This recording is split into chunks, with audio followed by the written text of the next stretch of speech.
Hello and welcome to Spiral Dynamics Live Integral Live, one of those two. We are going to do an experiment today called AI polar polarity mapping. So let me give some background. I'm Bet Bullhofer. I'm an admin here at the group. And last weekend, I was on a podcast as a panelist on AI and consciousness. And we spent 2 hours in fierce discussion around if AI is going to destroy humanity, if it's helping us evolve or helping us devolve. And what I realized at the end of the 2 hours every one of these people is a brilliant, incredible, enlightened person. They are all just amazing humans, really amazing. I have absolute respect for every one of them. But I realized that we were not really making a lot of progress on this discussion. And at the end, I realized we needed to create a polarity map, and that would have helped us all. So I'm excited to experiment today, and I don't know what's going to happen. I have just no clue, and I'm completely open to whatever the possibilities are of us creating a polarity map around AI. So AI, artificial intelligence. And before, one thing I also realized after last week is that you have to do definitions up front. So artificial intelligence is not artificial general intelligence. Okay, artificial general intelligence is the kind of thing that you see in the Matrix, the Terminator movies. These are science fiction. It's not real. I don't personally, I don't believe it's ever going to happen. Steve Todd is also in tech. I've been in tech for 23 years. I know this stuff like pretty well. And I did a talk. I'll put it in the show notes for this week. I did a talk a few months ago on AI. I don't believe AGI is not going to happen. Anyways, so that whole like AI is going to take over and destroy humanity, um, that that that is not something we're talking about. Okay, we're talking about the AI that we have today. These new tools we have, Chat GPT. Everyone at Davos was continually talking about it. I've been listening to all the Davos panels, and I like you can't listen to any podcast or any news report, CNN, every single news agency is talking about Chat GPT. It is the number one thing that everyone's talking about. So that's the kind of artificial intelligence we're talking about today, not Terminator is going to destroy United States or whatever. Okay? I just want to really lay that out. Good. Now that we've got AGI out of the way, because we'll figure that one out when that happens. So we're talking about reality. Okay. Is there any other questions? And then I'm going to do an introduction of polarity mapping, which I actually learned about from Bill because he did a presentation. I can put that one in the list too on healthcare and polarity mapping. He did such a really great job of that. So thanks, Bill, for introducing us all if people hadn't heard about it before. So are there any questions? And then I'm going to kind of give the tiniest little bit of overview of polarity mapping. So Bet, you gave a good explanation of what AI is not. In other words, it's not AGI. Could you expand a little bit upon your definition of what do you mean by AI? And Yeah, AI on into the near future. you know what? I would love to do that. I so I actually have been putting together a workshop for kids on AI, and I will show you this very quickly. Can I share? Oh, I think so. Yes, I can. I'd already set that up. Okay, this is always where everything goes wrong. Can you guys see my screen? Yes. Okay, so AI and machine learning, which nerds can geek out on the differences, but for general reasons, it just doesn't matter at all. So basically, it's a system that learns just like a pet learns. So you continually tell your pet, push its little hinds down and tell it to sit. You give it a little treat. and you have to repeat and repeat and repeat until you can say sit. It sits down, you give it a treat, and that's when you know you've trained your pet. So this is the same way that AI learns. AI learns from a repeated pattern. By the way, this is a demonstration. This is something I put together for kids. So if you're all like, this is too easy, that's the reason. It's like, is I made this for children. So AI learns the same way. So you demonstrate with the pet, you push its little hind legs down, and AI, so I'm talking about the AI art right now. You demonstrate by actions such as you tell it, draw a blue dragon, and then you show it lots and lots of examples of blue dragons. Then you ask it, and so as it does better, you give it a little treat, which is a signal. It doesn't really get treats because AI doesn't eat treats. So this is the thing that's so important. Humans have to label images. Otherwise, the AI doesn't know what it is, okay? So it's continually having to learn through human labeling. And a really important thing with ChatGPT is I've heard that humans have gone through, they have like huge amounts of people looking at these prompts and giving it encouragement on which answers are best. So humans are so in this process of teaching. So AI learns through thousands of images that have the same label. So these are all orange sunsets. And so each picture will have like a different angle, slightly different shapes, different versions, so that the AI can go like, oh, these are all plums. And so it keeps seeing it. Notice that these green apples are going to throw the AI off. So those would be the yellow ones. They're not going to be good. So this is the thing, Paul. AI is something that learns from history, right? So there's all these databases and the internet that these systems are getting trained on. It's learning from the history. It can't imagine anything new. Humans can, which is what we're going to be talking about today. So that's the basic. Does that help, Paul? That, yes, that's very, very, I mean, it was very helpful to me. I mean, Good. it's a fine point distinction, and I kind of knew that, but it's the most eloquent description I've seen yet. Thank Well, you. I made it for 5-year-olds. Well, maybe that's something about me. Yeah. Okay. Does anyone else have any other questions before we jump in? I Can I add literally taught this to my can I add a 5-year-old nuance nephew. to that, Bet, But yes. in terms of maybe the distinction between, if there is a distinction between machine learning and artificial intelligence? I mean, technologically they refer to the same thing, but I think in the way people talk about them, machine learning is the kind of technology of it. It's how a machine, different algorithms to get a machine to learn something based on the data set. But when people talk about artificial intelligence, what they're really talking about is training a machine to be able to perform various activities that resemble intelligent activities. So it's a kind of a simulation or a resemblance of something that a human would consider to be an intelligent activity. And I think that's where that label comes from. It doesn't automatically or in any sense imply that the machine is necessarily intelligent, but it says that the machine can appear to do what we would normally call an intelligent human activity. I think that's an important nuance there, isn't it? Thank you so much. And I don't think 5-year-olds. So I ran this experiment with my nieces and nephews, and I'm going to be teaching at the library, and they really like it so far. Okay, so a few more questions before we jump in. Doesn't Let's raise see your Susan's hand. Yeah, yeah. So is it too reductive to say that AI relative to human intelligence is algorithmic then?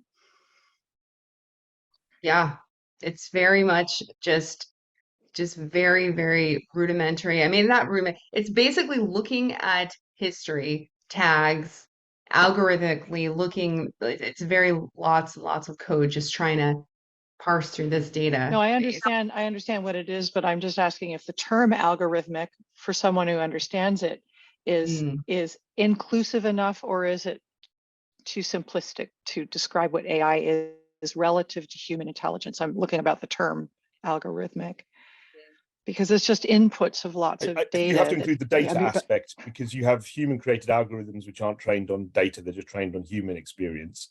But AI is always trained on data. So the data is in Right. some sense the bigger part of the thing, even than the algorithm to some extent. Yeah. So algorithm doesn't refer to data? It doesn't have to. You can have human created algorithms which are just based on human intuition. Okay, so then data-based algorithms, would that do? I'm looking for a reductionist term that's not incorrect Data trained algorithms to use might in be conversation. the Data best. trained algorithm. I like Yeah. that. Yeah. Okay, thanks. I'm so glad Steve is here. So my question ties into that now, because I wanted to ask, when Bet first wrote it, who wrote the history? Where are we going for the history? Because there's a lot of history books that I've read that have completely missed the point of the era or don't include things. And so, Steve, The winners wrote the history, Sophia. but I'm not White interested in that men, single-minded, sorry. narrow, white masculine perspective. I want to know the That's whole of the history. that's the problem, right? So we told this is the extremely important thing that I'm trying to get children to understand is that the history says the best leaders in the world are white males, heterosexual, right? And so if you ask the algorithm, the AI, like, tell us who should be the next leader, guess what? They're gonna be like, well, I looked at all the history and all the past leaders were white male, heterosexual, so that's who should be the right. So we have to start teaching it to open its mind to new perspectives. So yeah, it's really, really important, Sophia, to realize that the winners wrote the history books and most of the internet is full of garbage. So yeah, that's what we're training these AI systems on. And it's just coming right through. And there's so many funny stories about Chat GPT right now that's doing such silly, terrible things, and that's because it's reflecting human history, which is full of bias and all kinds of problems. Thanks for bringing that up, Sophia. Thank you. Yeah. Okay. John, Ishan. you should. So I have two postulates regarding the artificial intelligence. One is regarding from a series I have just seen. It is like Star Trek Discovery, and in that the artificial intelligence has taken over the completely destroyed the complete sentient life because it has gained enough knowledge from the star systems, so it becomes super intelligent. Right? It can be able to do such things. So how can we have a check on morality, like when this artificial intelligence become much more intelligent than the intelligence of human itself? How we can get a check on its morality, like what it will do will be better for the humans civilization. So I think this is a good question, but I think we should tackle it in about, I think I'm muted. Okay, so I think what you're talking about is this artificial general intelligence. So that's Yes, something so that, to say. yeah, so that's going to be off the scope today because it's a little bit outside of what we're probably going to get today. So we're mostly focused on like ChatGPT, Mid-Journey. Okay. Yeah. Okay. So I'm getting messages that we should probably jump in. Does there any last questions about the scope or what we're covering today? Thanks, Ishan. Yes, James.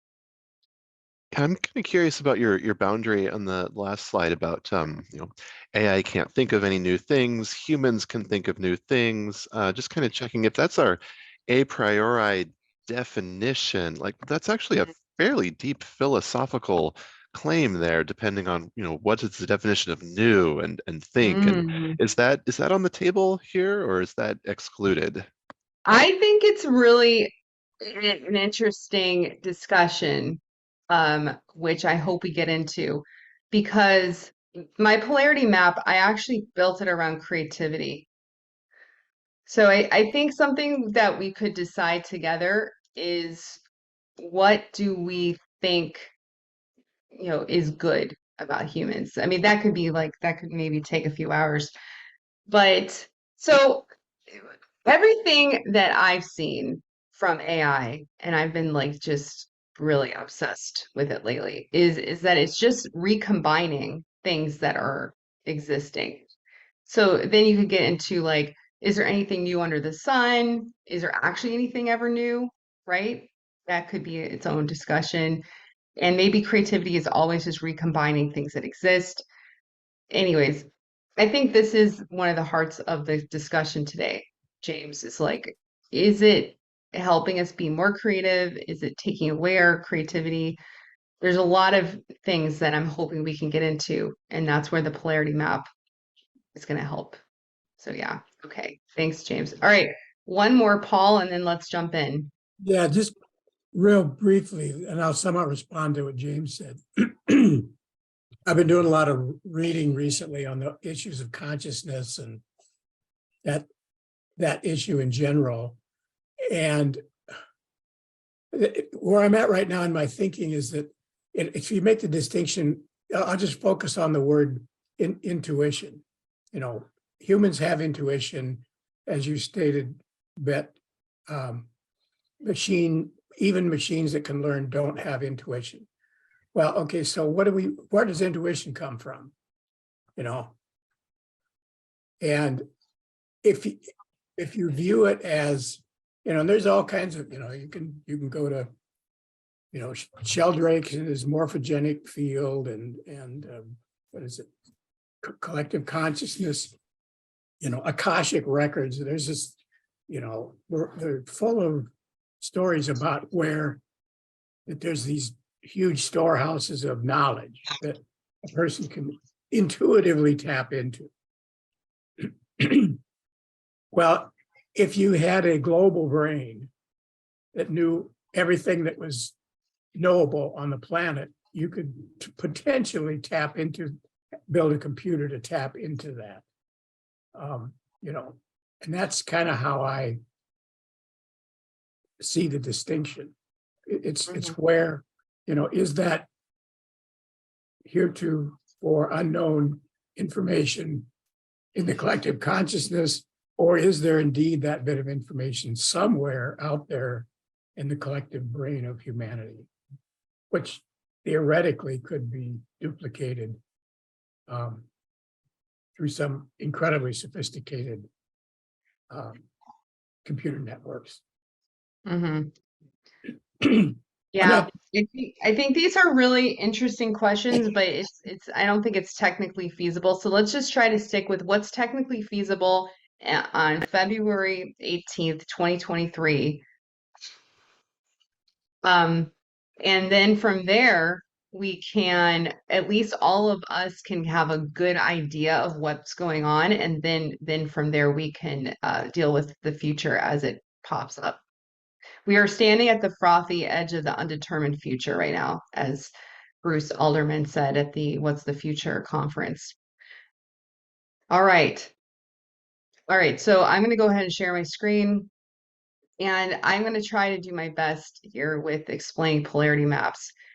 But this is itself like such an amazing, beautiful, beautiful system, which thank you again, Bill, for telling me about. So I'll paste this in here if you guys all want to buy this book. This is by Barry Johnson, and he has some good videos out there too that you guys should watch. Okay. All right. So some complex problems do not have simple solutions. I think this is the perfect example, you know, with AI. The key to being an effective leader is to be able to recognize and manage such problems. So I'm really hoping all of us are leaders. We're going to go out there and do something with all this good information. So polarity management presents a unique model and a set of principles that will challenge you to look at situations in a new way. It also included our exercises to strengthen your skills, your case studies, to help you begin to apply the model to your own unsolvable problems. This is the perfect example. This is an unsolvable problem. Okay, so let me give you some examples. So it's basically a 4-quadrant diagram that we're going to fill out today. So you have the benefits at the top and you have overuses at the bottom, and then it's divided in 2 sections, left and right. So for example, this is flexibility versus structure. So at the top, you have the benefits of flexibility. At the bottom, you have overuses of flexibility. So this is just an example for you guys to start getting ideas. I just grabbed this from some YouTube video. So the benefits of flexibility are flow, creativity, and new ideas. The benefits of structure is efficient, orderly, predictable. And then you have the overuse of flexibility is waste of time, chaos, missed opportunity. And the overuse of structure is rigidity, stackness, and stuckness. Stuckness. Thank you. No deviation. So this is just a quick example so you can start understanding the structure that we're going to be playing with. This is the official polarity map, which I feel like has a lot of things going on. But so at the top, we're going to be labeling something that we want more of, and the bottom is something that we have a deep fear of. And over here is the values resulting from focusing on the left pole, values focusing on the right pole, and then fears, negative results from over focusing on the left pole to the neglect of the right, fears neglecting the results of the over focusing on the right versus the left. So there was a lot of stuff, and personally, it takes me sometimes time to figure out what these things are. I'm going to paste this in the chat so you guys can all follow along at home. It's a view only, but you guys can look at it. And so if you want to come back to this, please feel free. Okay, so are there any questions on this format before we jump in?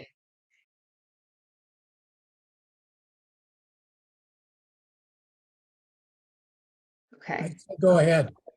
all right. Uh-oh, there's Ishan. Yes. So it is Ishan. Ishan. Yes. So I would like to know more about like this polarity map. What things will be entering in it? All the positives and negatives of the AI that we are experiencing. That's right.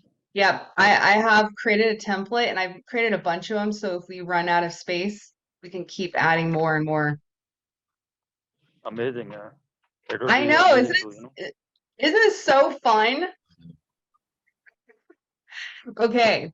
So Go what back. we're gonna Yeah, do, this will really help us, get the integral perspective on this thing. yeah, it's system thinking, right? Like how can we broaden our Yeah, mind?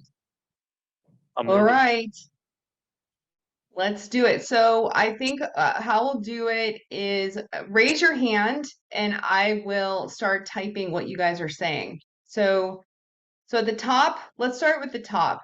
By the way, is everyone good with us starting off? We can change this over to, I have a lot of these. So the first one, do you guys want to do creative human creativity and less human creativity at the bottom? Like, I don't know. I just picked something to start with, and we can do other things like humanity or I don't know, love. Yes, that Each, sounds good.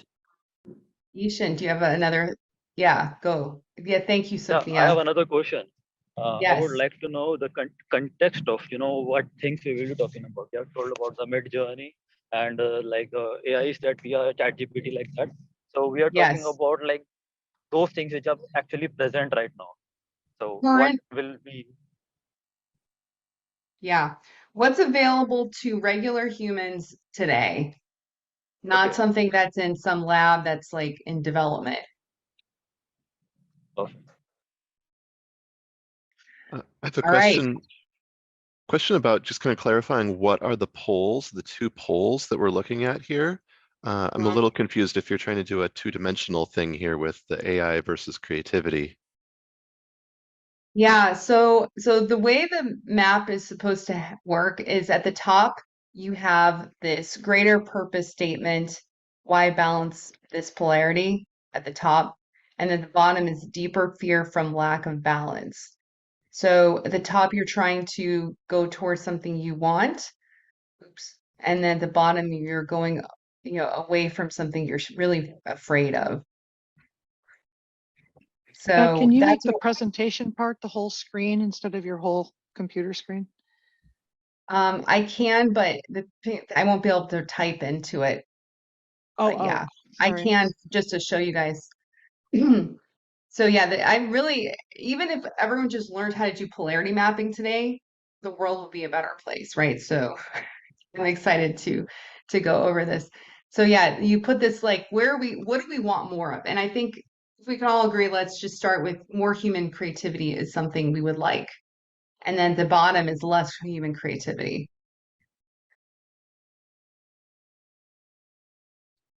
I think as we go, it may start becoming more clear. If I may, I think it's important to note that the ovals in the middle representing the two poles, Mhm. an important thing about polarity mapping is that it's not kind of a tension between a good thing and a bad thing, but it's usually a tension or a conflict between two good things, and the tension is you Yeah. want both of them. And so if we're talking about creativity and I don't know, leaning into AI in some way, those might, to me represent kind of like, oh, are these things in tension? Are those two things, the poles, the ovals there, that we're trying to explore the tension between them? Is that compatible with how you're looking at it? I spent a lot of time thinking about this, James, and I couldn't think of another way to attack this specific issue. So if you have another suggestion, Can I'm I jump in? Veronica. Hi, I'm half here, not here, but I see what James is saying, because I kind of had the same feeling when you were saying more creativity or less creativity, because I think nobody would say they want less creativity. I think that the counter reaction to more creativity is more tradition or more stability or more things as they are, because it's always a tension between so-called progress or things changing and like maintaining the old order or the way that things have been up till now, which is like the kind of the safety kind of, but it's still holding on to tradition or preserving the current jobs is not a bad thing per se. It's just a different impulse. So I kind of agree. It shouldn't be like less creativity would not be the opposite argument, because nobody is going to say we want the world to be less creative. That's my Okay. feeling. So Perhaps we could use human creativity versus using AI as a tool for creativity. Would those be the two polarities? well, that's the question that we're going to be playing with. Right. So Veronica, just tell me, you think at the top it should be like innovate, the bottom should be like keep the status quo or something? Or Something to that effect, but I don't have the exact. yeah, that I also spent a lot of time trying to figure this out, guys, and I'm really glad for us to all just sort of figure out the labels, because this is like the first step of polarity mapping is deciding what is it that we want on the map. I mean, Beth, in the art world, it's clear, even artists that are very progressive are still fearful of AI. So what is it? They're not against creativity, are they? No, they're not saying less human creativity. They're saying we want to preserve the manual, slow nature of what we're doing. It's sort of like slow food versus fast food, kind of. We want to preserve the human element. So it's not more versus less creativity. Okay, James. Yeah, if I were to voice maybe what I think would be a helpful simplifying thing here, is perhaps that the red and the green spiral arrows there, the integration and dissolution, we could just forget about that for a bit and focus on kind of the ovals of what are the two polarities. That seemed, my first polarity mapping training, we spent 2/3 of the entire training just exploring like what makes good polarities and how to define good polarities. And so finding those ovals of like this positive vision and this positive vision that really feel like their intention could be a great thing to spend some time on up front. I totally agree with you.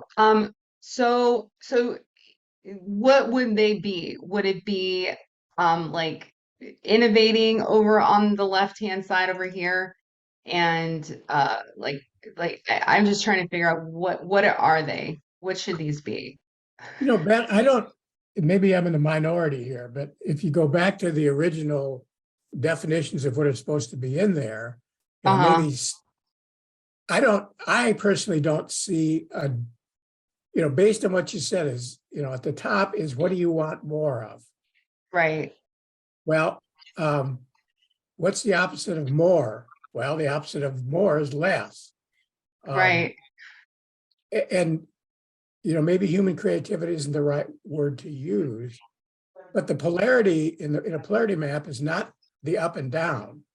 Mm, The polarity is the left and right. right. And it's the idea is that everything, again, this is Bill, please jump in if I don't get this right. Everything, much of life are interdependent pairs. Mhm. There's a spectrum. There's good, there's bad, there's dark, there's light, and then there's a million colors in between. So it's like, first of all, what do you want? What do you desire? That's the upper. What don't you want to happen? And then identifying the polarity that gives you the balance to show you how to either, dial up what you want and dial down what you don't want. So Mhm. again, I don't see. I'm not quite seeing where you saying more human creativity and less human creativity is necessarily wrong, because Mhm. those are not the polarities we're trying to work Right. on. Maybe we should just start labeling put things in the Right. boxes I and mean, just see what that's happens. Bill? well, I think Jim's comments and Veronica as well, or Paul, I mean, you're all right. I think that the goal for a polarity really is to thrive. So the green on top is to thrive, whatever that means. And on the bottom in red is dysfunction. So then you identify two different goods like change versus stability, or masculine, feminine, or unconditional love versus conditional love. And then you identify the positive aspects of each and the negative aspects of each. And then if you can do that, what you can find is that the negative of one side is the opposite of the positive on the other side. And that's how you have to do it. So that when you, for example, like with masculine, if you want to be autonomous, well, as soon as you decide to be autonomous, you sow the seeds of alienation, which is on the bottom side. And so then you have to go up to the feminine, which is more connection. But as soon as you start to sow the seeds of connection, you then sow the seeds of a pathologic fusion. So you're always going in this loop back and forth. And I don't know that we've really established what the positives and negatives of AI are. I think Veronica may be right that it's sort of like AI is change. And then you have positives of change, but you also have negatives as well. Does that make sense, Jim or Veronica?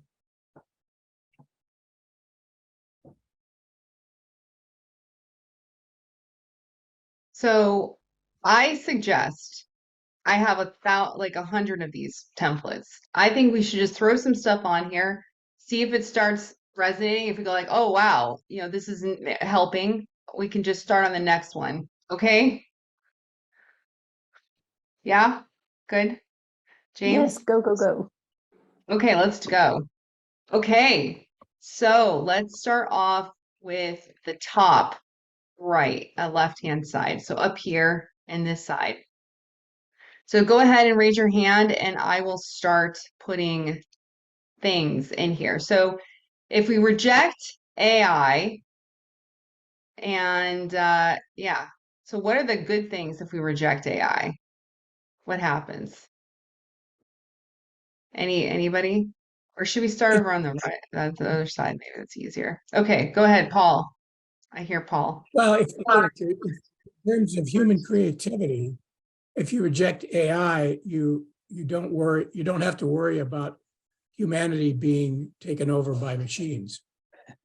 Okay. Okay. Okay. Thank you, Paul, for putting that out there. All right. I think that this is going to be, I'm already starting to see that we're going to have to be like, eventually we're going to have to be really specific about, what is taken over by machines mean exactly. Okay. So Veronica, you have your hand up, but I have a feeling it's probably just from before. Josh, let's try to go fast so we can try to get a lot of things in here. Josh, you're up next. Individual originality. Okay. All right. Individual In originality. in Well, artistry. what? Individual originality in art. Art will go down? Huh? Will decrease? No, that we would preserve the original individual originality in art. Okay, thank you.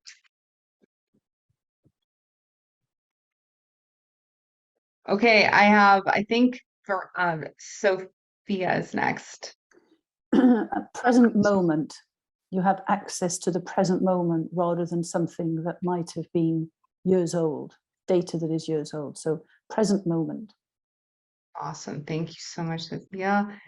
Steve? Yeah, mine follows Josh's point really, but less amenable to sort of commodification and capitalistic centralization. So Wow, okay. Let's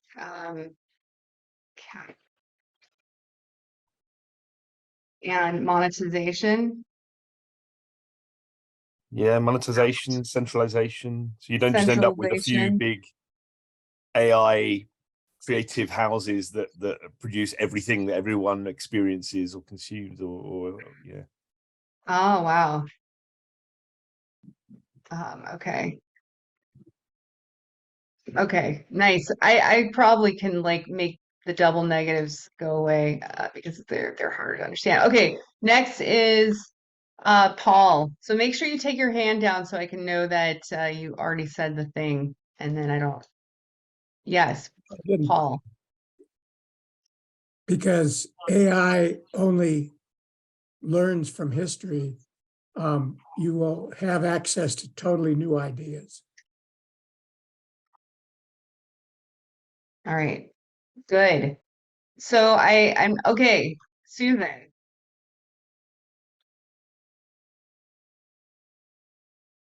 You're on mute, I think. You're on mute. Prevents premature consensus or forcing of a view.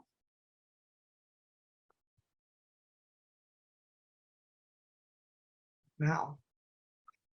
All right. I apologize for all my misspellings. You guys are just gonna have to deal with it. Okay, I see Josh. So let's keep them coming. Fast and furious. And as soon as I see it slowing down, we're gonna go over to the right. I would say protection of artists' intellectual property. Yeah, there's a lawsuit going on right now about that. I just was hearing about it. Yeah, that's the main concern. There's a lot of straw men that everyone's afraid of, like robots killing people. It's like, no, people just don't want their stuff stolen. Yeah, I think that this is why I want to stick in the current and not go to AGI. Sophia. It's an expression of consciousness. Okay, nice.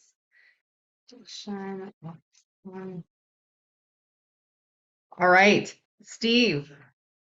Yeah, avoiding the slide into a Wall-E type world. Mm-hmm. Do you have any, like, would you call, like, what do you want to call that? Is there another? It's a kind of inactive, consume-only type world, isn't it? It's where people are sort of not engaging physically or actively in the world anymore. They become completely passive consumers. What if we called it keep humanity from becoming infants or something, or like Yeah. infantile. Or yeah, passive / infantile. Yeah. Yeah, this is one that I personally I'm very concerned about. Okay, Paul and then Susan, keep them coming. I'm not exactly sure how to put this, but maintaining the benefit of slowness in a process.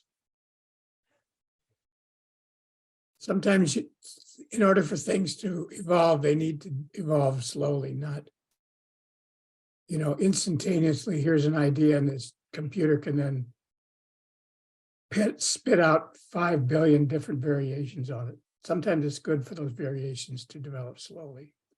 Yeah, very cool. All right, Susan. Kind of corollary to the wall E thing. I was thinking of this as he said it. It encourages human interpersonal, more of an interpersonal world. Encourages an interpersonal world. In person, I think I'm trying to say. Okay. Which is going away. Kids that have only digital friendships, etc. All right, James and then Sophia. Yeah, just structurally at the middle, I'm kind of wondering if not X formulations here should instead turn into X formulations in the lower right-hand quadrant, and if that would. Yeah, I think I'm gonna have to like clean it up because all the knots, they're really challenging for the brain, right? Rough I'm draft. just like, I'm letting everyone throw it at me right now, and then we can clean it up. James, if I had known that you were a professional polarity mapping person, I would have made you do this job. Okay, I think Sophia and then Ishan and then Bill. Okay, Sophia. So presencing, the ability to listen to the future. Okay,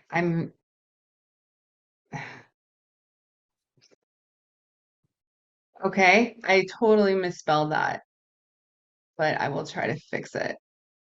Okay, Ishan. So I would like to say, like, the AI will decrease the human learning curve in various clients that we can evolve. We can become dependent on AI. Such a lack we do not develop in many lines of development.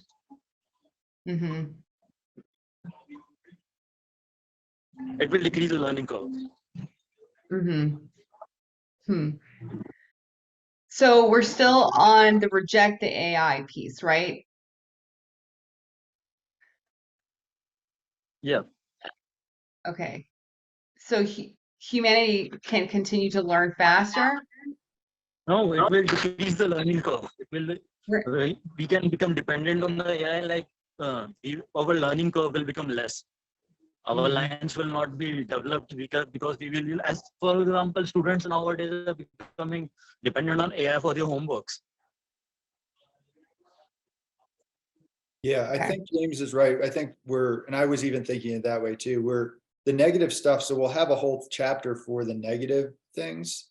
So right. Like I was about to say, it's racist, right? So like, how would I frame that as positive? Like more inclusion with blah, blah, blah. But then I'm like, nah, I would stick that in the negative. Yeah. So, but yeah, okay. This is brainstorming, so it's all good. I think what we can do is there any more hands that want to come up for this quadrant? Because I think when we go over to the other side, we can start just dragging these things down there. Okay. Okay. Susan. Yeah, one more quickie. I just heard this on a discussion on a panel. It reduces one's reliance on and practice on memory of memory. So we would want to say increase human memory or something like that, right? I think that's a negative result. But you could also say it was positive. It developed the memory muscle. Right. So I'm trying to keep these ones in the positive because then we can bring this down here to like decreases human memory. Yeah, this is what James was trying to tell me. Okay, Bill, and then I think it slowed down to the point where we can move on to the next one. Go ahead, Bill. Yeah.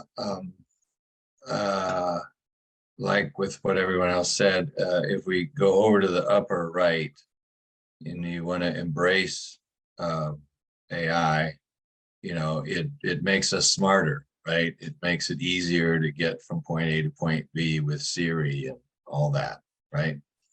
But the negative of that, which would be in the bottom quadrant, is sort of like what Susan says. We don't need our memory anymore.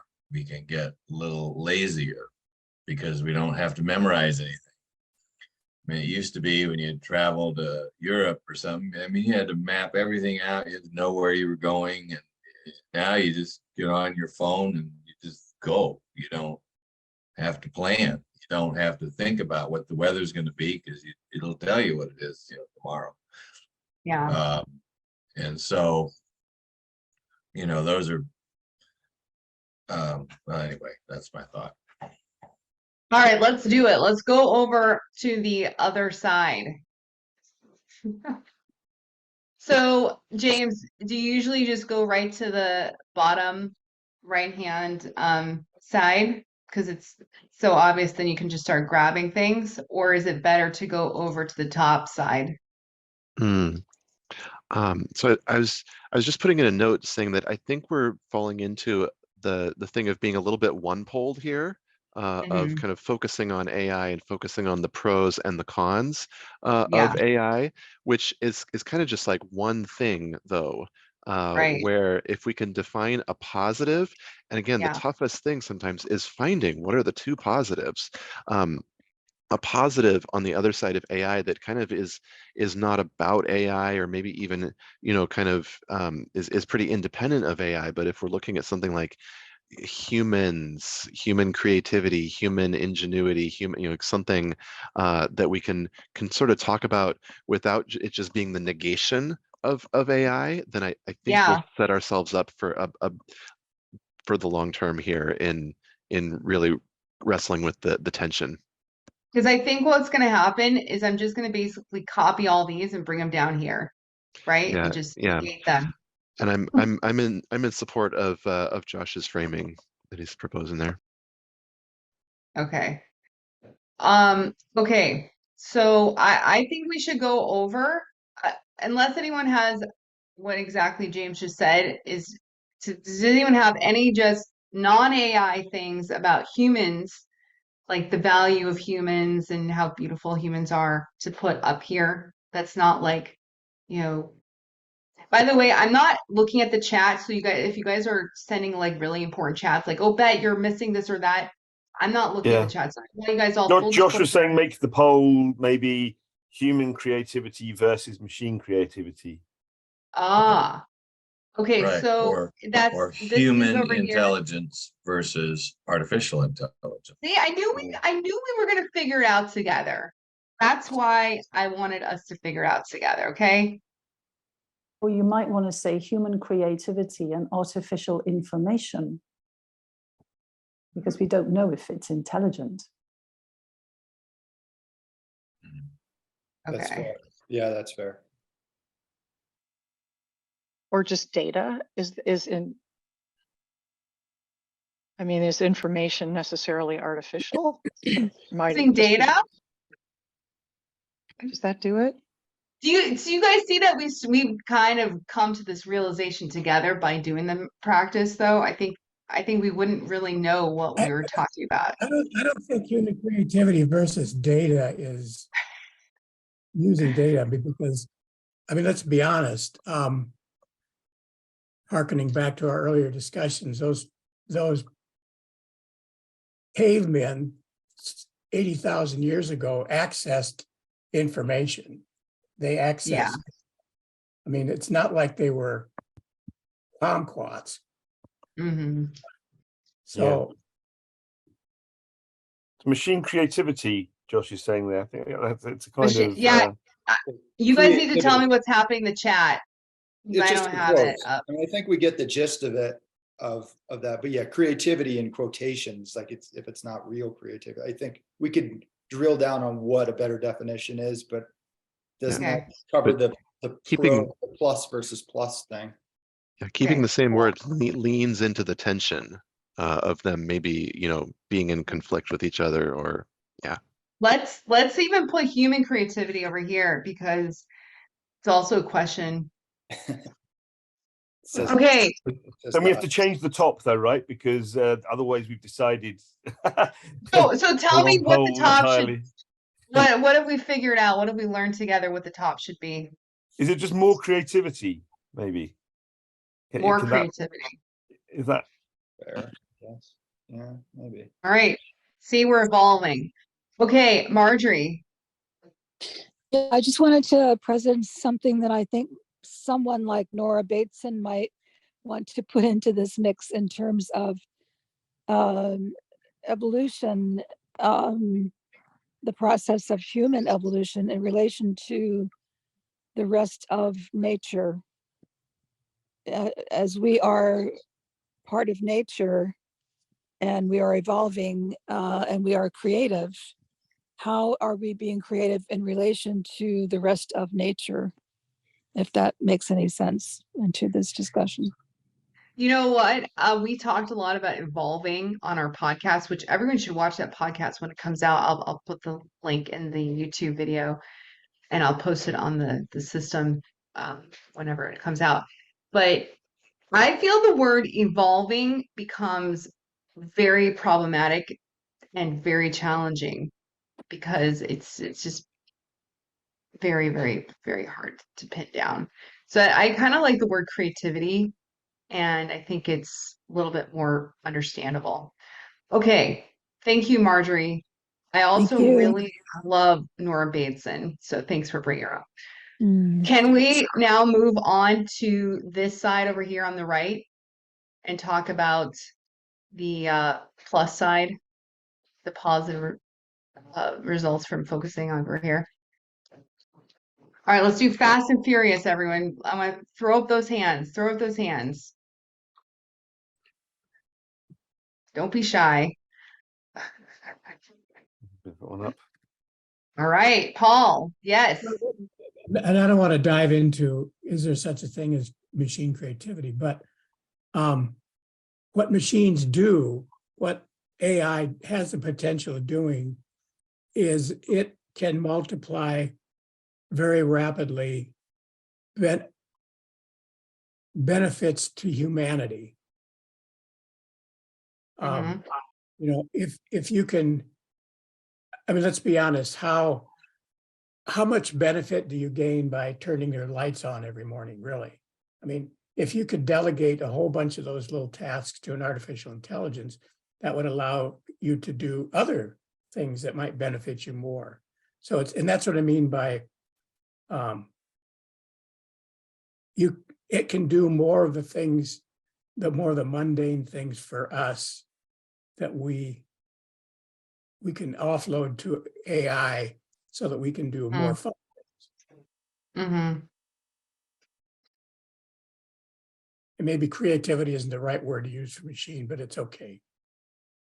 I think let's just keep going because the truth is we may find that we need to update. But yeah, Paul, you gave us 3 points, and I think that's great. Fast and Furious, Sophia. I know this is a negative statement, but not drowned in emotion.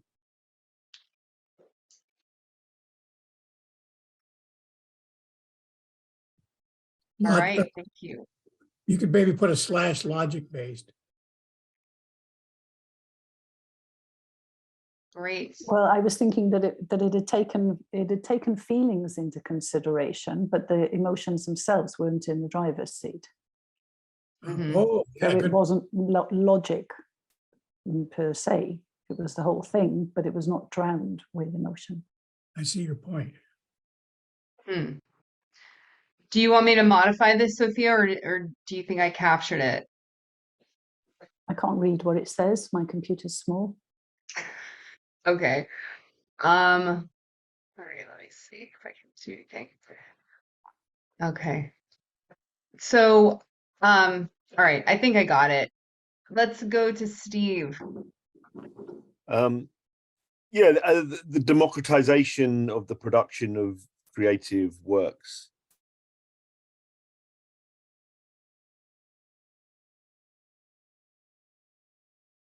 Can you give us an example of that? Where you can produce an image now that has a kind of a quality level that would normally be kind of associated with you know, years of training or whatever, or something like that, just by giving a prompt to a machine. So, you know, so basically anyone on the planet now can put in a prompt and create an image, decide if they like it or not, and then put that out in the world. Hmm. Yeah, very cool. Thank you, Steve. All right, James. Yeah, I was hearing Steve's point as anyone can be an artist now. But my phrase was going to be rapid exploration of large combinatorial spaces. So it can do lots of combinations and explore the spaces very rapidly. Nice. I love it. All right, let's go to Josh. So it's funny, even with the language that we choose, it can reveal our biases. So the democratization, so like democracy is like anyone can participate, anyone can draw, but just only the people who practice more don't suck. So I think, yeah, I think James's is a little closer to that, but it's like without having to, anyone can be an artist without having to develop skills. Now it is a skill to put in, if it's like keywords to put in to make that is a skill. So I don't want to suggest that there's no skill, but it's like lower. And my bias is would be lowering the bar for that. So I don't know. Those are all the same thing. Those three pieces. We just have to determine how we. But the other thing is, because I think of this only in terms of artistry, because as a writer, I'm like, I don't really love a lot of this, but the AI stuff is also like when you try to contact a company, right? And then they respond very unhelpfully with the bot there. So a positive thing for machine creativity is more corporate profits because they don't have to hire humans to actually help you. Yeah. Which shows my bias. Yeah. I love. So, I mean, I guess some of the things we're putting out, Josh, are things we're aware of that maybe others would say as well, right? It's a kind of what others would pursue, you know? For sure. No, for sure. Yeah, it doesn't mean that we believe it ourselves. I'm just ragging on you. All right, so Steve, do you have more comments or you just forgot to put your hand down? Okay, Josh, you have more? Josh, okay. And let's go to Susan. I was reflecting on some of the complaints about ChatGPT where students are able to pull down whole essays and how do teachers monitor that. And then skipping ahead to the idea of embracing it. How could we use these things positively? And so I don't quite have a phrase for this, so maybe you can help me reduce this. I wanted to get it out. What if in ChatGPTing my essay, it showed me a way to structure my thinking and an argument for an essay that I could then rewrite or add to or personalize. And by doing that repeatedly, I would be using the AI to model logical thinking or something better than that. The essay format. Well, not just essay, but just critical thinking to model good thinking. As an editor, a lot of what I do is helping people to think better before they write better, right? So what if you got something that was instead of an outline, it was actual paragraphs, but that showed you how to, so it would be a demo or a model of how to think or how to structure thinking. There we go. Okay, that is a very interesting, see, we're doing good here. We're finding things. I like it. Thank you, Susan. All right, James. Yeah, actually pretty similar. I was going to say, it will help us focus more on ideas. and deep content. Because Mhm. LLMs are great at sounding smart. So now we have to distinguish between just sounding smart at a surface level and what are the deeper ideas being expressed. Mhm. I think that is, anyways, I'm not going to expose my bias here. Okay. Can I coffee mug the two last comments? Yes. I think one thing is that machine learning or AI is helping us to transition, hopefully, to a world in which machine work is done by machines and we are not the machines, because I feel like nowadays we are treated like part of the conveyor belt. So we are just expected to produce like machines. And if we could transition into a world, of course, I'm being highly idealistic here, into a world where creativity and the ideas behind the content can come to the fore and not just, help to rote memorization and reproduction of information, which is what happens at schools. Now, I do think it's important that kids learn how to write and all this kind of thing and structure their ideas. It's all very important. But maybe AI will help us to see that there are certain things that it's better just to let the machines do it. And I also wanted to just comment on what Josh said about, because I know his concern about AI taking away work from artists and writers and so on. But because nowadays people are producing much more than they ever did content-wise with YouTube and all these kind of platforms. I mean, even 10 years ago, we weren't all making videos. And I mean, just think about how many, even just in this group, content that we produce weekly. So because we produce so much content, if I was to try to illustrate myself by hand, the graphic of every, advertisement or invitation that we did, or go out and take photographs, I just wouldn't have time for it. So what ends up happening is, we end up borrowing images from other people on the internet, let's be honest, or now we have AI as another tool to save us time. So I don't know if any of that is a point, or I'm just kind of corroborating some of the other points that were made, but I just wanted to, say that. All right, so Veronica, I think you're really getting into some of the things that I would like us to do deeper dives into. And so what is it that humans should be doing, right? Because you kind of just said like, oh, humans should do more human things and machines can do more machine things. But I think that's like, that is the conversation. Like that's where we should be going. But yeah, this is great, Veronica. Thank you so much. And I'm hoping we can dig into more of like, what is it that humans should be doing?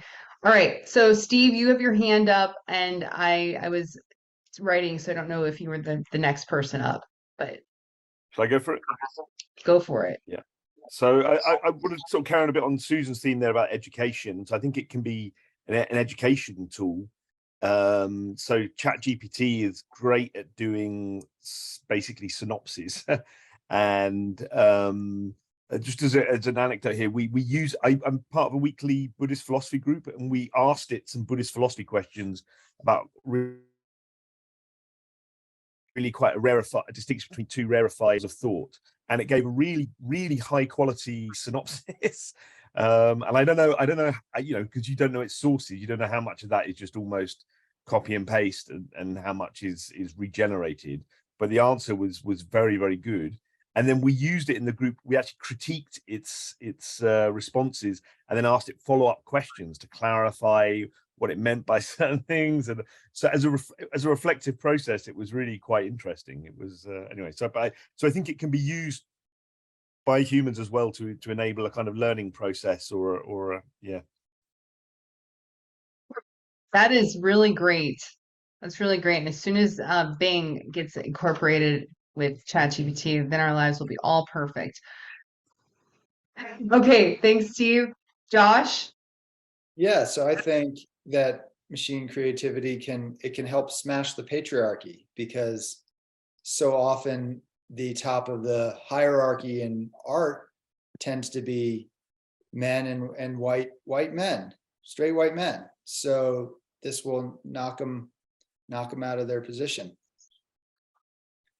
And a secondary point is we can save humanity from having like the starving, tortured artist, right? That's no fun to be like a tortured artist who has to like, you know, think of like live difficult things and think of unique ways of thinking of things. That's a tortured process. Like if we could have a computer just do that for us, we'll save people a lot of distress. There's so much sarcasm, Josh, so much sarcasm. Thank you. I don't know what you're talking about. Kids will just know, like, there's no money in art. Just don't even do it. Just don't even do it. Just become an engineer. Okay, I don't have any more hands.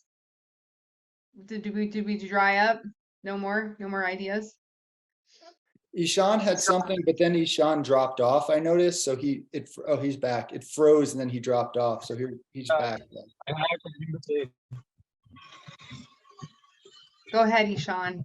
My Zoom got exited unexpectedly, so I had to say like the artificial intelligence can help us, get improve the aesthetics and the literature in a sense, like how ChatGPT and this AI dreamers, ChatGPT can help people get more creative ideas on websites and blogs, and like this image artificial intelligence can help architecture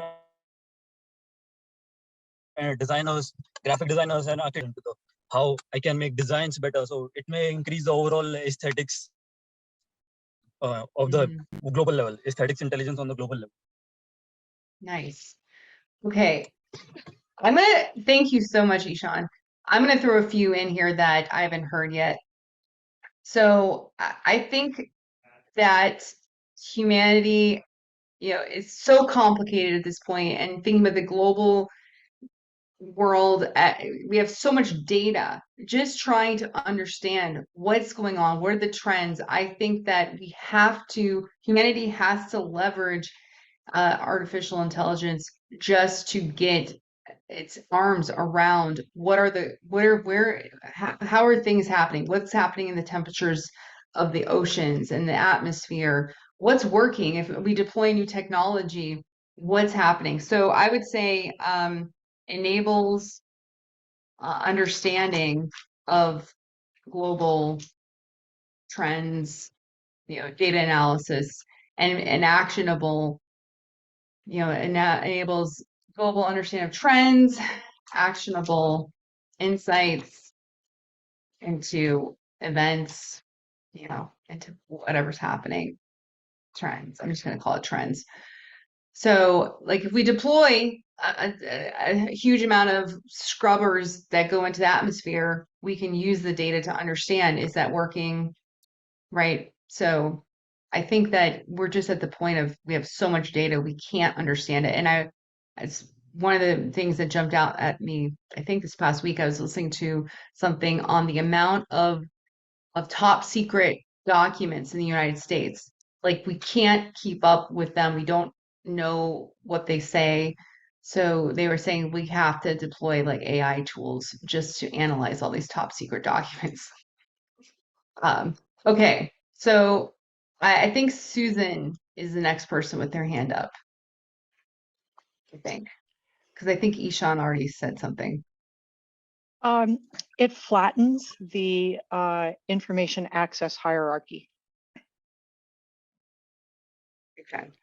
Partly from what you said, that about things like secret documents and analyses of those documents. A lot of the world's pretty grossly misinformed, and with this and the ability to ask an AI a question, and it calls from those things to give you at least an impression, and then as was it James that you talked about asking follow-up questions? No, who was that? To your Steve philosophical Steve, to your philosophical question, you can start someplace and then go deeper and get more and more refined to answer a question. And also, I would imagine you would encounter resources that focus your area of inquiry to more helpful places. And anyone would have access to that with more AI. Thank you so much, Susan. All right, Steve, Yep, new and hand. it enhances our cognitive capacity. So with it, we can kind of discover things that we're not able to with our own kind of cognitive capacity. So it's a bit like James's point about the combinatorial spaces.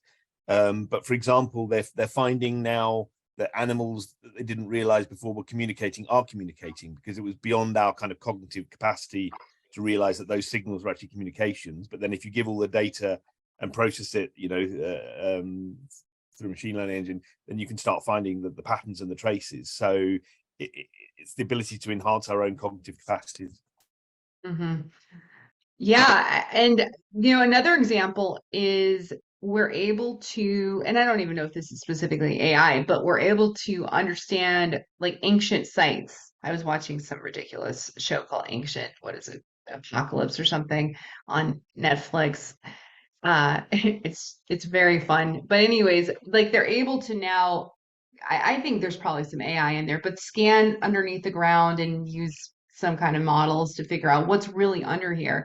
And so we're understanding history better because of these kind of technologies. And that's maybe makes us more humble because we're like, oh, these people really did incredible things in the past. Maybe we're not the pinnacle of And they can human. piece ancient texts back together where they've only got tiny fragments, hundreds of thousands of tiny fragments, but they can piece them back together.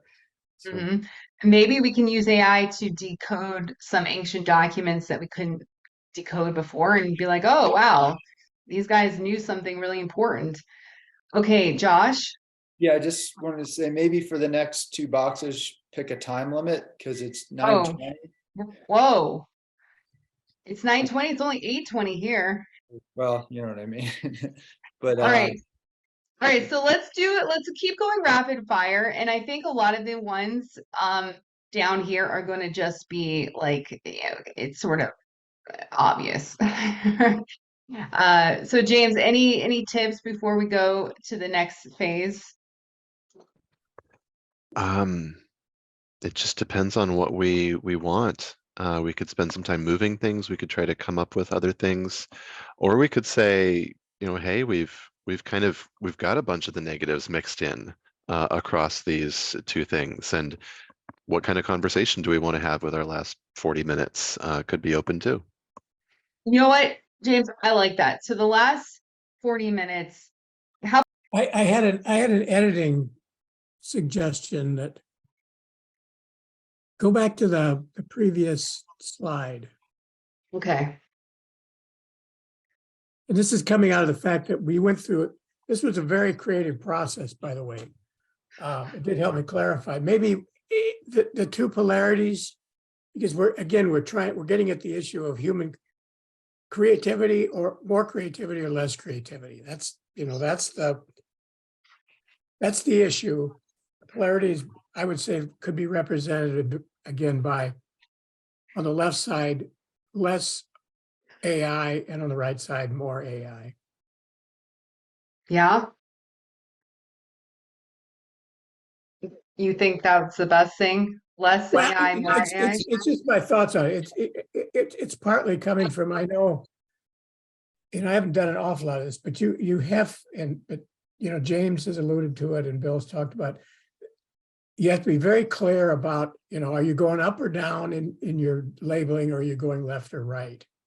And you can, if you're not very, very precise and thoughtful about that, you can really end up in cul-de-sacs that you have a hard time getting out of.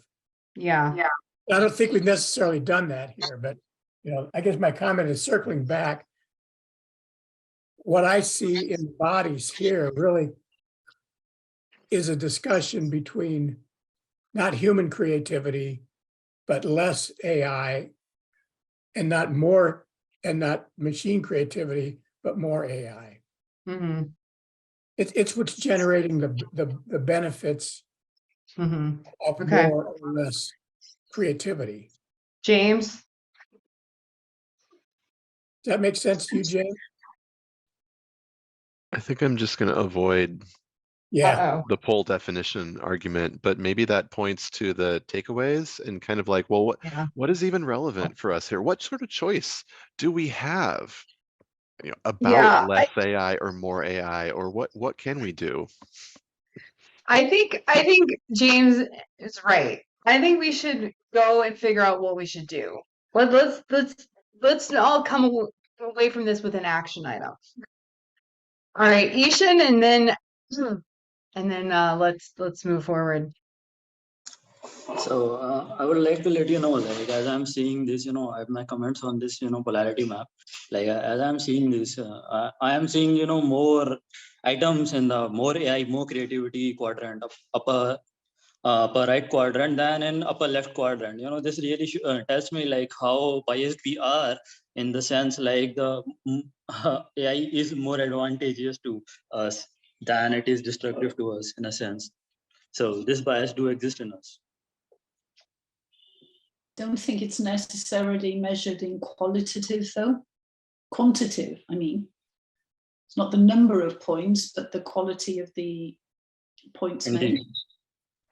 That is an important factor. So, do you guys want to just raise your hand and say like how are you changing your mind, or how do you think you can go forward to kind of balance these polarities in your own life and maybe as a society?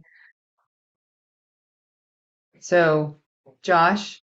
Yeah, and maybe this also ties into the possibility of how we would set up the polarities. It could be more of, I mean, we're not going to live in a world in which there is no AI versus, whatever. So that's not even a real discussion. I think it's like encouragement of, funding of, increased utilization of. Like me personally, I'm not afraid of AI. I just don't find it very interesting, and I find it to be creatively deadening. So I just don't use it. I just try to avoid it. So, but so that in terms of polarity, am I going to, protest against it? No, I'm just personally not going to use it when we do book cover designs. I'm gonna pay a human artist and stuff like that. So in my world, that's my actual polarity. Am I going to utilize this stuff, or am I going to not? And so I'm more towards the not utilizing it. So that's what the world has to decide. How much is this going to be a focus of our attention, a focus of our, art or use, and stuff like that. Okay. All right. Thanks, Josh.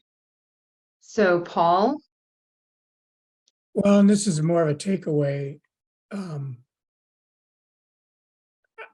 other pattern that I observed here was it's if we're gonna continue down this path of trying to balance the polarities of more AI, less AI, or however you want to define it, we have to realize we're not going to separate this from other larger issues.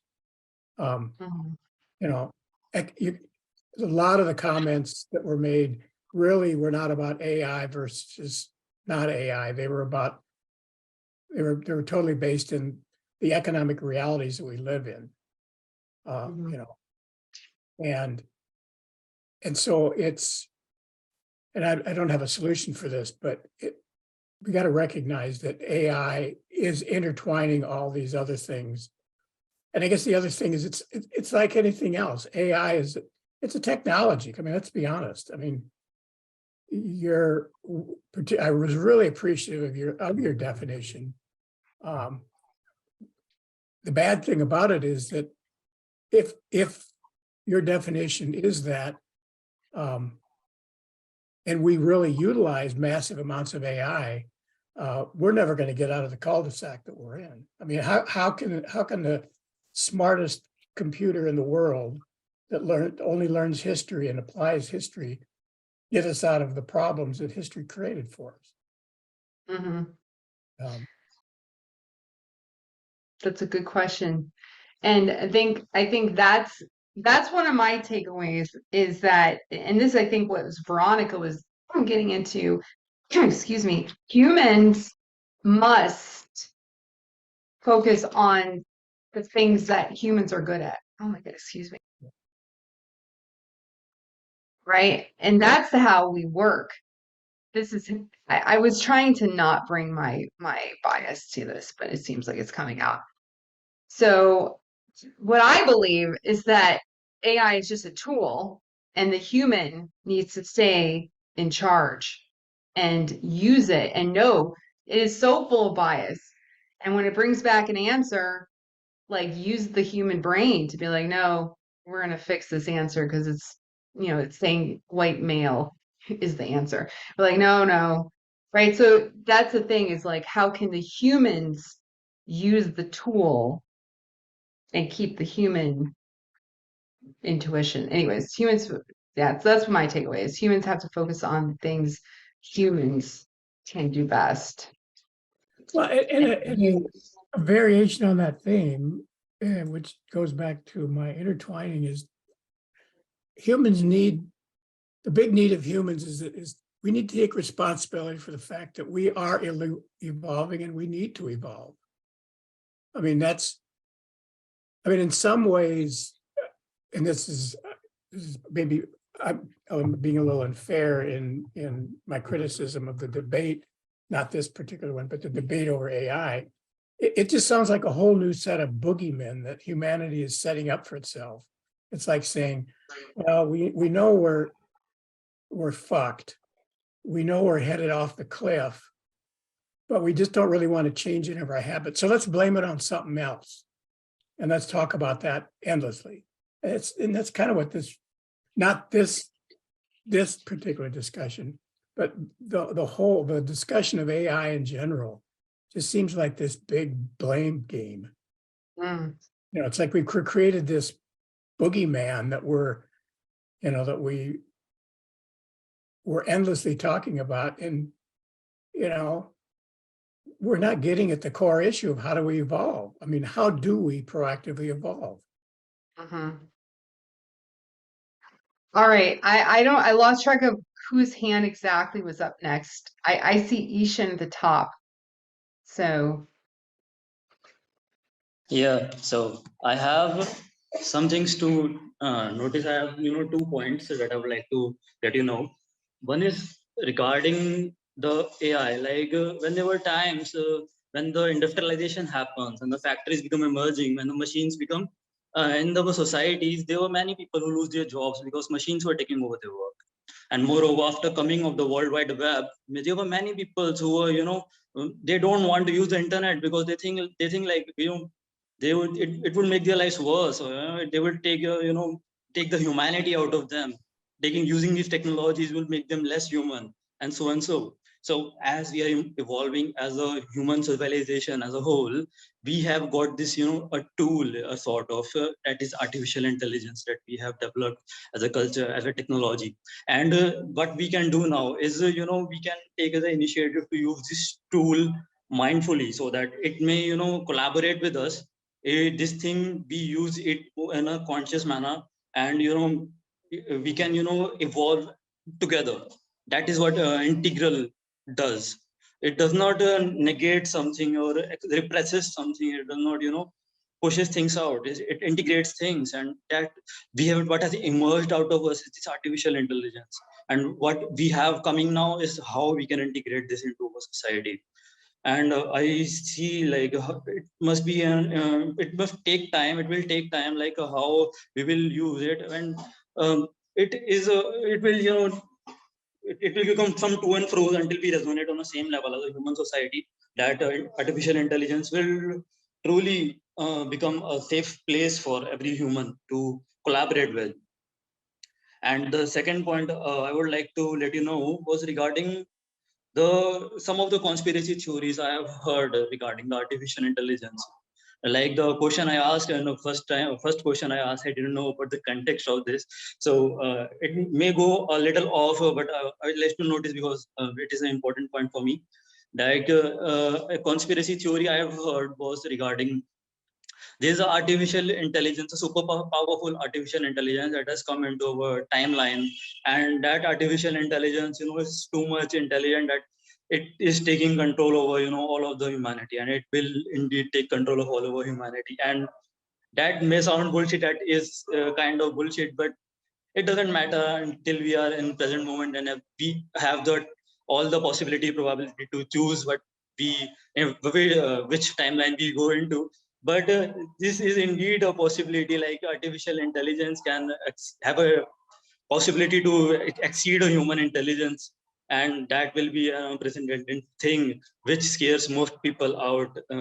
Very much theories like the movie Matrix shows us, and that is the point. Ishan, thank you so much. That was great. Okay, Fast and Furious, Sophia. Hi, yes. I'm all things Dr. Ian McGilchrist at the moment. I'm still resonating from listening to his interview a few weeks ago. And my training with Christopher Cook at the application of spiral dynamics integral always talked about the overarching purpose. So using Ian McGilchrist's coming from a right brain perspective, where access to the whole picture, and that the right brain knows that it needs the left brain, but the left brain doesn't even have any recognition of the right brain. So coming from a right brain perspective, that we would keep the whole in mind. And I'm thinking of the sentences, first do no harm, at the same time as whatever we do is good for the whole, as an overarching purpose. So I don't know hardly anything apart from today of polarity mapping. So first do no harm, and overarching purpose of it is for the good of the whole.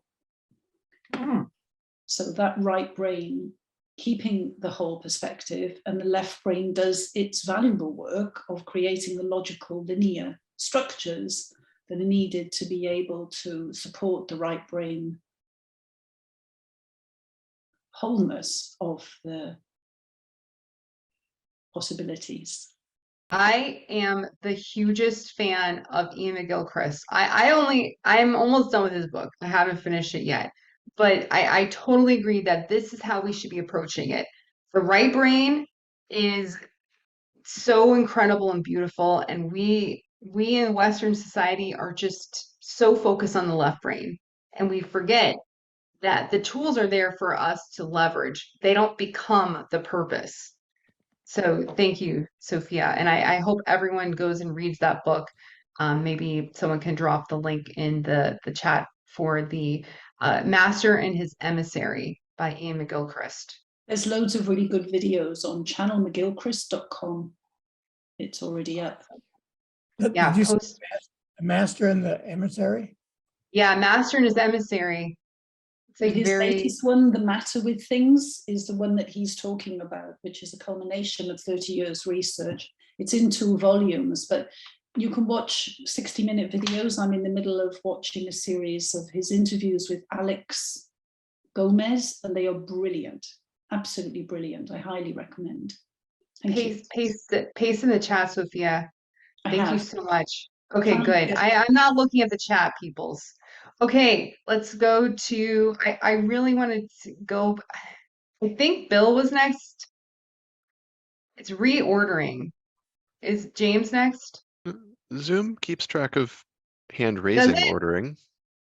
Okay, then let's do this. So I see Steve at the top. Yep. Steve's Okay. at the top then. Okay, thanks. So I'm really going to just quickly echo what a few people have said and maybe put it in a slightly different way, but Paul's point and also Ishan's point. I think there's so first of all, there is, it sounds like a conspiracy theory, but there already is an artificial intelligence which largely controls human behavior, and that's called global capitalism.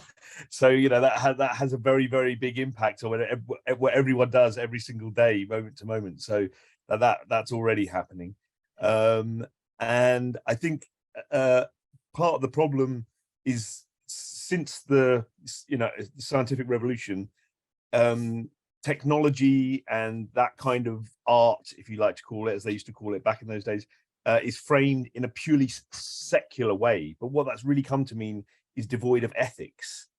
And so people create technologies, but then we don't put equal or more investment into the ethical kind of context or how they're employed or used. And then that's then pretty much led to every disaster we've ever seen since then. So at least that's one reading of it.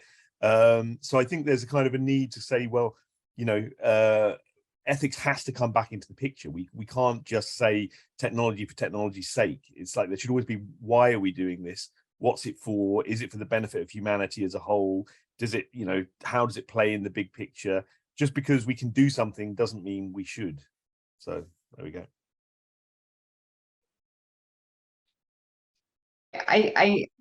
Let's go to James, and then Bill, you had your hand up, and I feel like maybe you lowered it by accident, or you shouldn't have lowered it. But okay, so James next.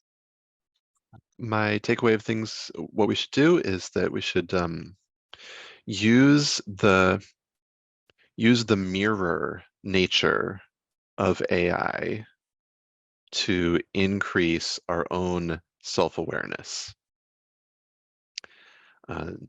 In some ways it's an accurate mirror, in some ways it's a funhouse mirror, but that we can use it as a mirror to raise our own self-awareness. Thanks. And you know, sometimes you look in the mirror and you're like, not good. Not good. I need to go and I need to brush my hair. I'm just gonna say something very generic. I need to I need to wash my face, right? So, but that's showing us something, right? If we look in the mirror and it's like all white men that have always run history, you know, maybe that's a good revelation. So I'm gonna just check with Bill. Did you want to add something? Well, I just wanted to thank you for running this today. This is very interesting. I find it fascinating how this discussion becomes philosophical, like Steve said about ethics and what makes us human. And I suppose we've been having this debate forever with technology and machines, and you know, is it changing our humanity and what it means? And I think to myself, you know, I'm getting older now, and you know, my grandparents thought the world was going to hell, and you know, each generation seems to think that it's going to hell. I adapted to my environment and the level of progress that was there at the time, and I thought that was okay. And now I've got kids that, you know, have iPhones and all kinds of stuff that I never had growing up. And it's changed the way they work. And so they have a different world. But it's just technology changes what we do, but we're still human, and we still have to wonder what the meaning of it all is. So thank you very much for this. I'll just say one other thing about holacracy. I'm trying to put that in my office, and it's so interesting that I'm having to ask people, you know, what is their purpose in life? And, you know, they've never thought about this at all. You know, and if nothing else, it is improved communication and just a little bit of thinking in my office. I don't know where this is going to go and if it's going to work. But it's sort of like this here. It just asks us to step back and say, what are we doing? And I'll make one last comment about Steve Todd. Thank you for a new term, data trained algorithm. That's going to be my new Myers-Briggs. I'm a DTA. That's all I am. It's a data trained algorithm. All right. All right, Bill. Thank you so much and I'm glad you found a new identity. Okay, I'm gonna go for the top, and I see Josh is at the top of the list. Sure. So yeah, I think these are really good topics and questions, but they're not actually being incorporated in the thrust forward with technology almost ever. So, you know, I do think the ethics is a major component.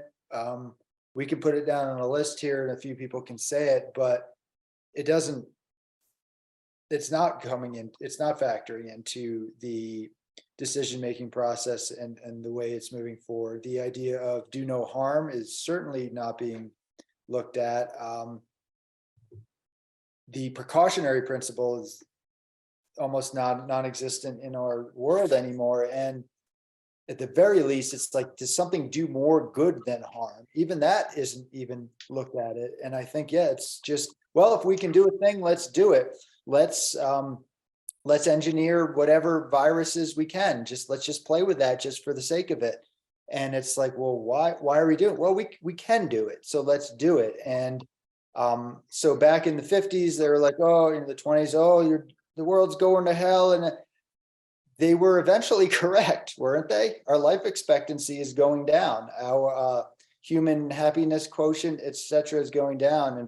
So there may be some truth to that, and this kind of might be the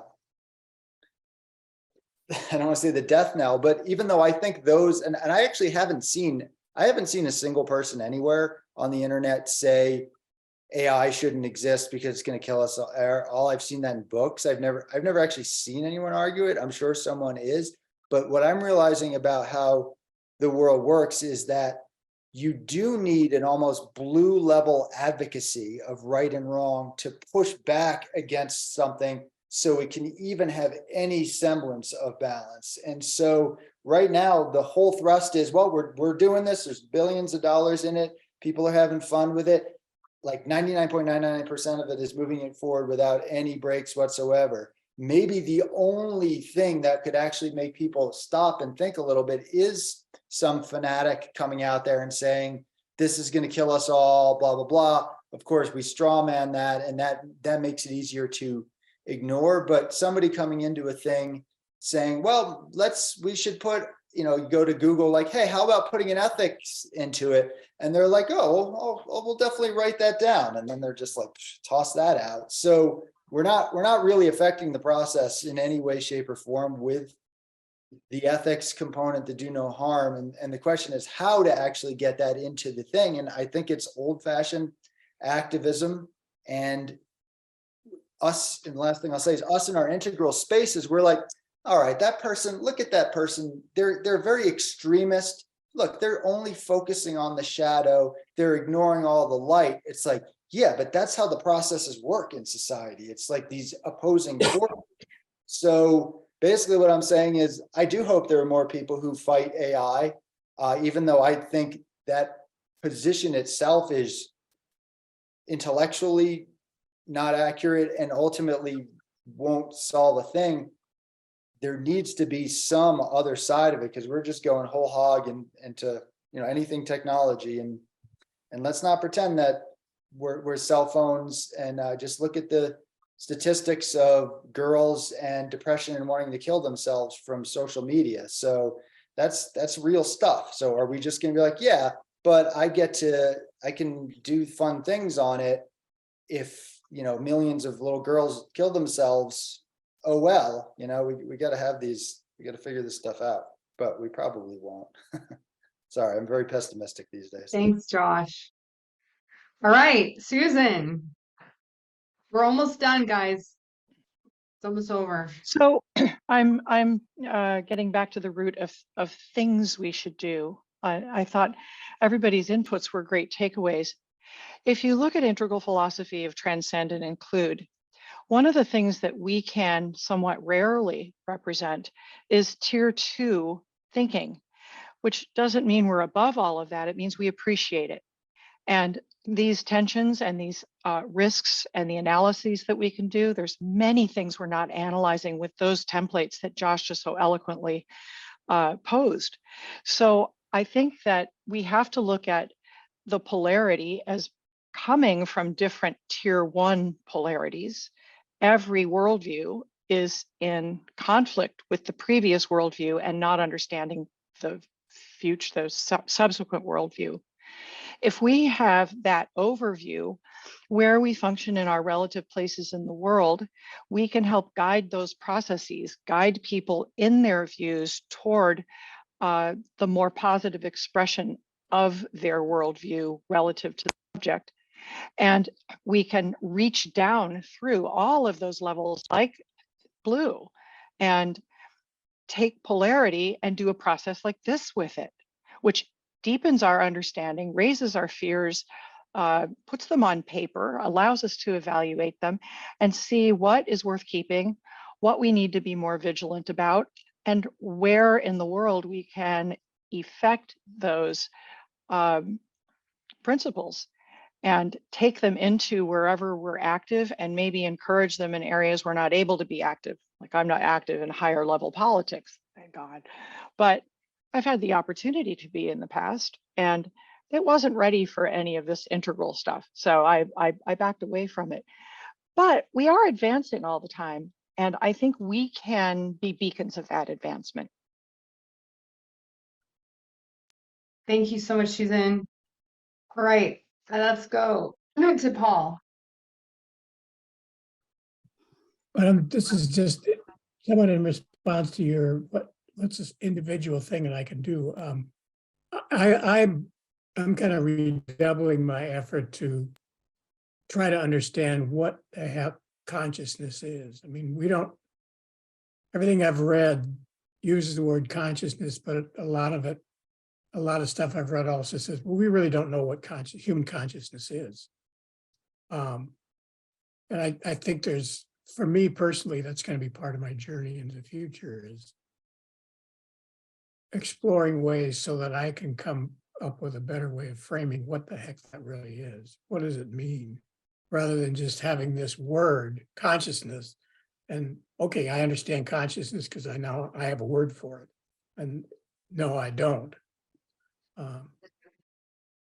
Anyway, that's my thought. And I guess the other one, this again is coming out of the body here. I'm not, this is not a reaction to what Susan said, because I'm 100% on board with what her comments about that the problems are coming out of, the polarities are coming out of tier one, and when you use more tier one thinking, tier two thinking.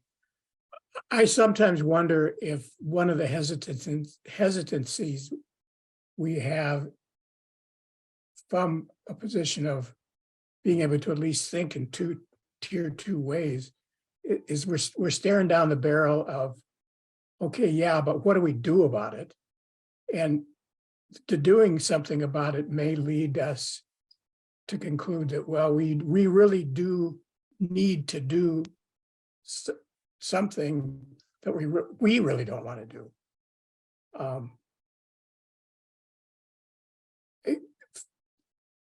It's, if something, in order for the world to evolve, in order for us to get to a better place, we're already identifying, okay, these things need to come to an end. So what do we proactively do to bring it to an end? And I think it's beyond just, we don't know yet. I think there's an element of, we don't really want to take that stance.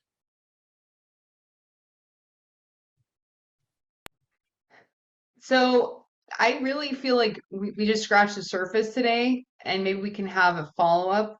So we can all take some time and meditate and get embodied, do some yoga, some breath work or something. And maybe we could do a second time, and this time we'll do it in tier two. We'll all put our tier two hats on and see, because I think you're scratching the surface on this, Paul, that there's something we need to do.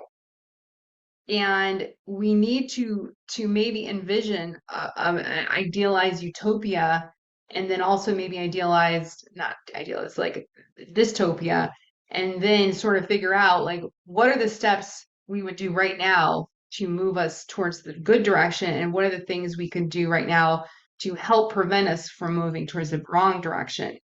And I really don't feel disempowered. I feel very empowered. I think I can do a lot. So I'm very excited about doing something. And I have personal ideas on what I am doing. But okay, let's do one more comment, and then it's the end of the hour. So Ishan.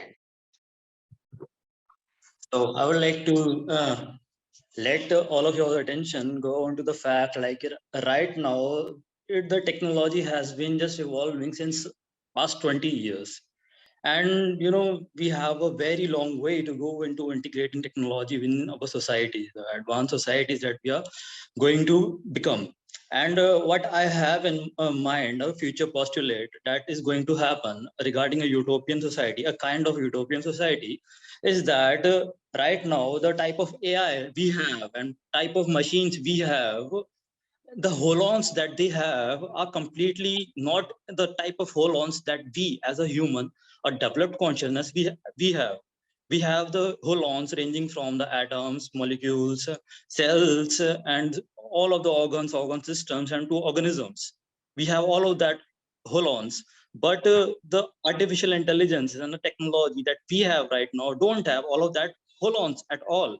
They only have the silicon chips and all of that molecular thing, but they don't have any of the cellular organic intelligences that we as a humans have.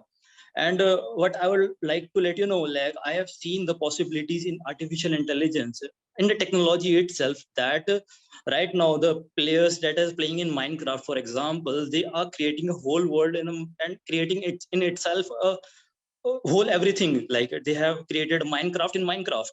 So it is a dimension inside of dimension, so to say. So that's not the point. The point is that let the upcoming times, the artificial intelligences can be able to emulate and simulate all of the holons that we are currently experiencing to reach a higher level of consciousness. And that may happen, according to me, when the quantum computing will become possible. And when that quantum computing will become possible, then like the atomic, the quantum particles, like holon of the quantum field, we have the intelligence of the primordial field of the universe, so to say. That intelligence will integrate with the latest consciousness, and that will become more like a more closer to the reality, more closer to the universe. Like we as a human connect to each other, and we know like we have some witness inside of us, like some witness that is of consciousness that is seeing from within everything. And that quantum thing is from the base of the universe, and when quantum computing will be there, I truly believe that that thing will it will cross boundaries of consciousness, and it will become like a kind of god around us, a benevolent god, kind of a type of that powerful intelligence, which is all loving, all serving the creator, so to say. And that type of spirituality, but that will integrate in that artificial intelligence when the time will come. I seriously am optimistic regarding that. Right, and that's a nice place to end. So we have seen every spectrum here, from AI is like stupid and dumb, is gonna like hurt us and is terrible, and to all the way AI will become our God. This has been really, really fun. Thank you so much. I will share this, and you guys can all take it and copy it and go share with more people and try to get more ideas. And I think we're just starting. Like this is really, I personally have really enjoyed this time. So thank you all for bringing your imagination, your creativity today. It's been a really nice, fun morning for me. Any final thoughts from anyone? Yeah. Anything? To get the file for that, my Zoom call was ended and file was gone. I will copy it and paste it in again. Thank you. And All I'm right. gonna go ahead and stop the recording.